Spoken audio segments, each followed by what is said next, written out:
A narcissist will go all out to provoke you, to gain a reaction from you so that they can blame everything on you. And usually the person who reacts to a narcissist, because they have empathy, because they have values, because they have morals, often ends up feeling incredibly guilty and apologising to the narcissist for the very thing that the narcissist is putting their victim through.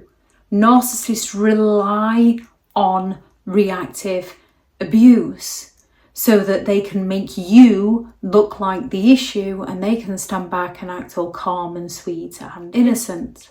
Reactive abuse is a complex and a very misunderstood response that often leaves victims feeling guilty and confused.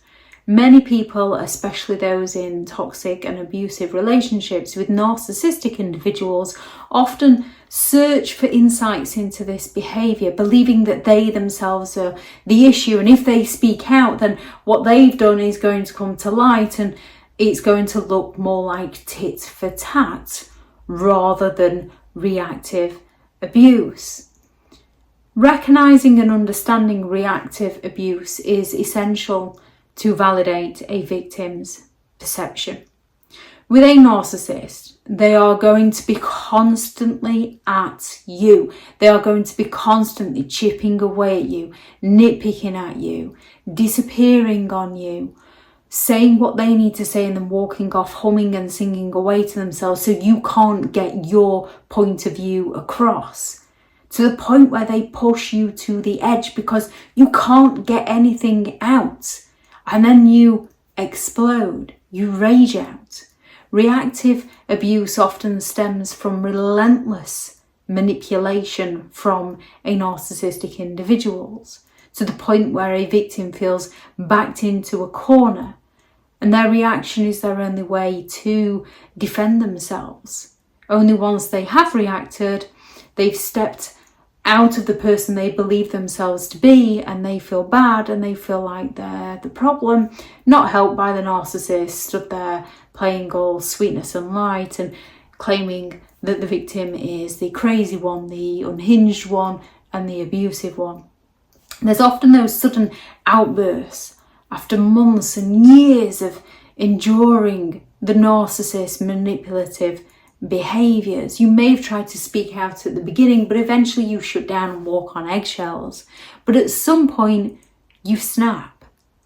Unlike intentional aggression, reactive abuse comes after years of enduring prolonged emotional and verbal abuse, leaving the victim finally unable to hold back. And the victim can flood out with those verbal attacks, to which a narcissist is going to use that to convince the victim that the victim's the issue. With a victim, they feel ashamed after their reaction.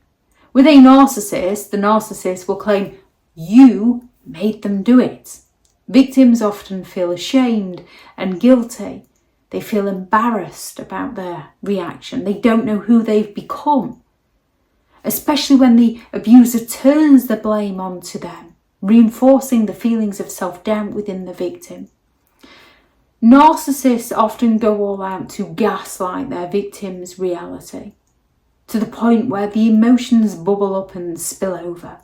Abusers gaslight situations, and when it comes to reactive abuse, they will gaslight the situation to their advantage.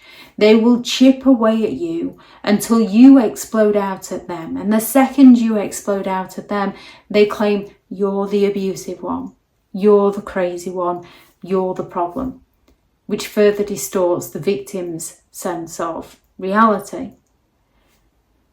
With reactive abuse, there is a pattern of prolonged provocation. Reactive abuse is typically provoked after repeated unjust accusations, repetitively being taunted, criticised, mocked, humiliated, and then being told that you're too sensitive, you can't take a joke.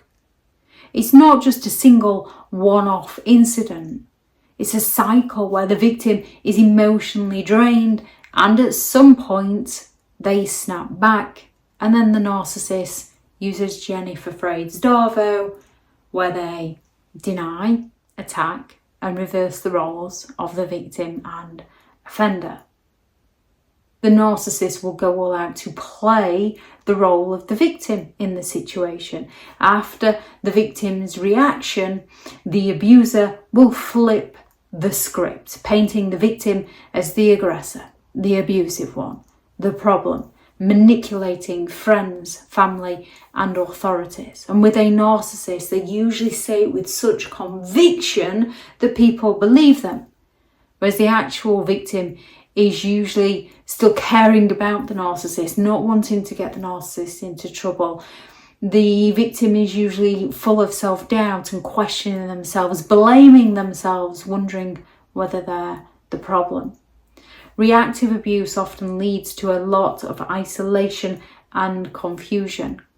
Victims of reactive abuse often withdraw due to feelings of shame, feelings of guilt, feelings of confusion, not knowing who they are as a person anymore, not liking who they've turned into, questioning if they're the one that's in the wrong and what's made them turn to this toxic behaviour. Recognising these signs helps victims to recover. What you'll often notice is narcissists don't struggle with anger management issues. They can handle their anger just fine when there's a witness. They play to their audience.